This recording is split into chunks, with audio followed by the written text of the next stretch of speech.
上面右上角未知的我，就是自己没有发现的一面自己不知道自己是这样的人，其他的人旁人他也不知道我们是这样的人再来第4个就是隐藏的我，隐藏的我就是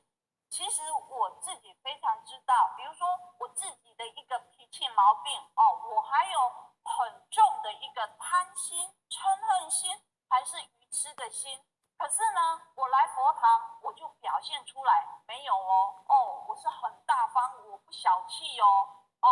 我没有无名表现给人家看的都是很好的一面。可是呢，回去私底下又是另外一面。那因为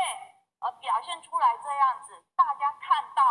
都是表现出来的这一面，有可能就是不是那么清楚我们是什么样的人所以是一个隐藏的我。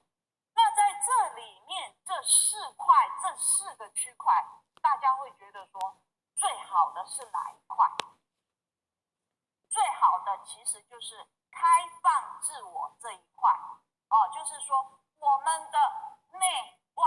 都是一致的，没有见不得人的事对得起自己，也对得起上天，对得起他人。所以我们这个开放自我这一块越大越好所以说我们是什么样的人这里虽然说刚刚有讲我们的内在怎么样，我们外在就会显示出来。可是呢，由于我们人不是每天相处在一起，不是长期相处在一起，有一些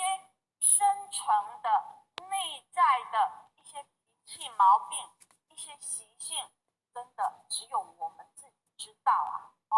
还有这一些执着，也是只有我们自己知道那